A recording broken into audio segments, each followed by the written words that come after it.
Professor Dr. Harun Mustafa Leon, M.A., Doctor of Philosophy, Doctor of Literature, Doctor of Science, Doctor of Laws. FSP का असल नाम W.H. कोयलम था। उन्होंने 1882 ईस्वी में इस्लाम कबूल किया। वो गैर मामूली सलाहियतों के माहिर लिसानियात और माहिर अर्जियात थे और यूरोप और अमेरिका की बहुत सी आला और सक्का तरीन इल्मी अंजुमनों और यूनिवर्सिटियों के फेलो व अजाजी मेंबर थे। वो मुतअद्दिद मशरकी ज़बानों मसलन इब्रानी, अरबी, फ़ारसी, तुर्की और पश्तो पर उस्तादाना महारत रखते थे। अस्सलाम वालेकुम रहमतुल्लाहि व बरकातुहू। बिस्मिल्लाहिर रहमानिर रहीम। हम मुसलमान क्यों हुए, इस सिलसिले की आज की शख्सियत का तारफ़ लेकर आपकी खिदमत में हाज़िर हूँ। आज की शख्सियत का नाम W.H. कोयलम था और बाद में डॉक्टर हारून मुस्तफ़ा लियोन। तो इनकी दास्तान शुरू करने से पहले थोड़ा सा इनका मुख्तसर सा तारुफ है। तारुफ के बाद उनकी दास्तान शुरू करते हैं।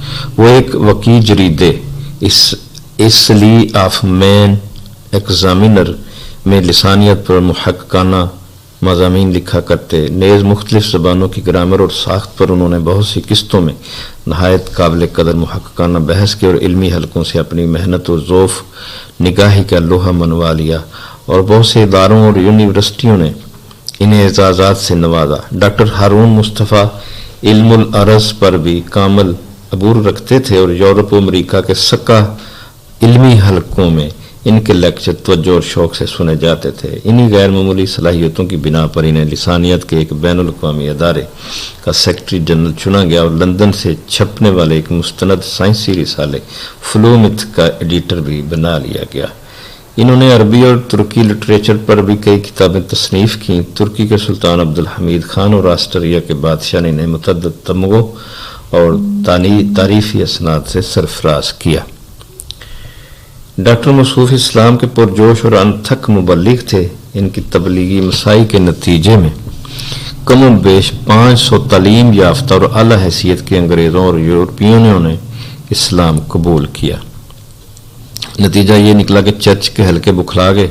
इन्होंने डॉक्टर साहब के खिलाफ नहायत ओछा प्रोपेगेंडा शुरू कर दिया और बरतानवी हुकूमत ने इन्हें 1908 ईस्वी में जला वतन कर दिया। 1912 ईस्वी तक 4 बरस का अरसा उन्होंने दुनिया के मुख्तलिफ मुल्कों में गुजारा, मगर तबलीग के दीनी फरीज़े से एक लम्हे के लिए भी गाफिल न रहे।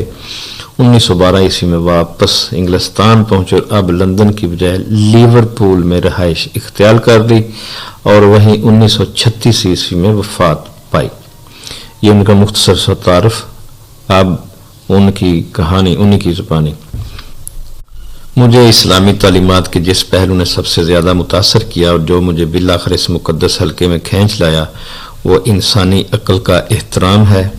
इस्लाम ज़िंदगी के शोबे यानी अक्ल या गौर व फिक्र को ज़रूरी अहमियत देता है और अपने पैरोकारों से अंधी अकीदत और जाहिलाना परस्तश का हरगिज़ मुतालबा नहीं करता, जबकि इसके बरक्स ईसाईयत समेत दीगर सारे मज़ाहब अपने मानने वालों से तवक्को रखते हैं कि बिला सोचे समझे और अक्ल को दरमियान में लाए बगैर आंखें बंद करके चर्च की अताअत की जाए। इस्लाम हर शख्स को दावत आम देता है कि इसके हल्के में दाखिल होने से पहले वो अक्ल को पूरी तरह बुरे कार लाकर तहकीक, तजस्सुस और जुस्तजू के सारे तकाजे पूरे करे। पैगम्बर इस्लाम हज़रत मुहम्मद सल्लल्लाहु अलैहि वसल्लम ने अक्ल की अहमियत यूं वाज़े फरमाई है।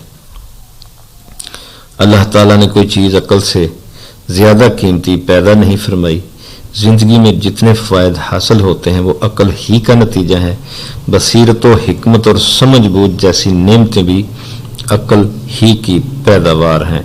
एक और मौके पर आप सल्लल्लाहु अलैहि वसल्लम ने इरशाद फरमाया, लोगो सुन लो, खा कोई कितनी ही नमाजें पढ़ता हो, रोज़े रखता हो, खैरात देता हो, हज अकबर करता हो और आमाल सालह का खूगर हो, लेकिन इनका अजर व सवाब जब भी मिलेगा जब इसने अपनी अक्ल या इरादे का इस्तेमाल ठीक किया होगा।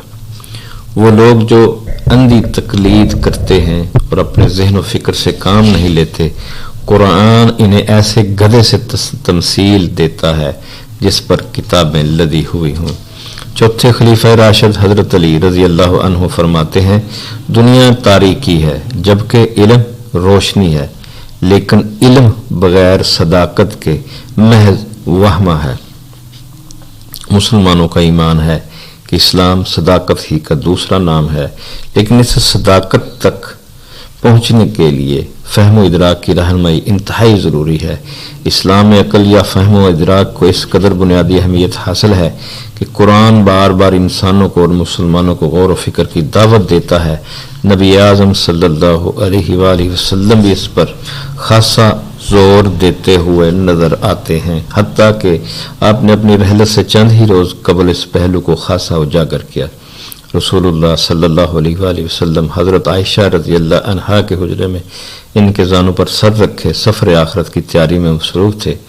مدینہ کے مرد و زن، بچے بوڑھے رنج و علم کی تصویر بنے آپ کے بستر مبارک کے گرد بیٹھے تھے، آنسو تھمنے کا نام نہیں لیتے تھے اور وفور غم سے ہچکیاں رکنے میں نہیں آتی تھیں۔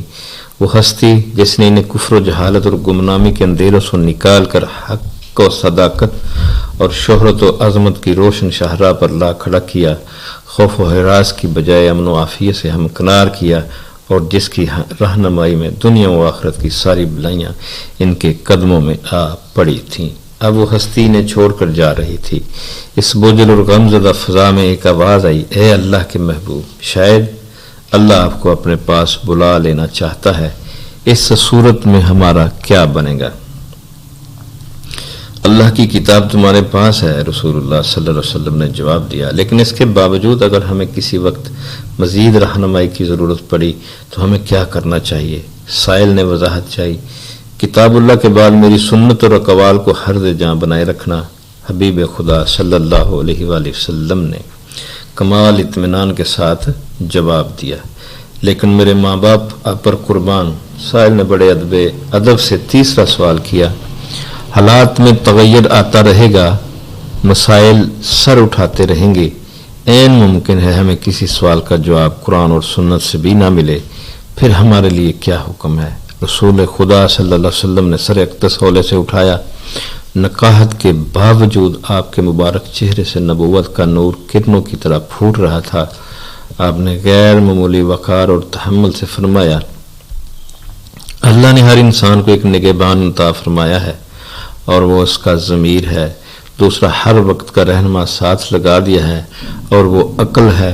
ان دونوں کو حکمت اور سوجھ بوجھ کے ساتھ استعمال کرنا، اللہ اپنے فضل سے تمہیں صراط مستقیم پر گامزن رکھے گا۔ ظاہر ہے یہ خصوصیات رکھنے والا دین اگر ایک سائنسدان کو اپیل نہ کرتا تو اور کسے کرتا؟ آج کی شخصیت کا تعارف ختم ہوا، انشاءاللہ کسی دوسری شخصیت کا تعارف لے کر آپ کی خدمت میں حاضر ہوں گا۔ تب تک کے لیے اجازت، اللہ حافظ، اللہ آپ کا حامی و ناصر ہو۔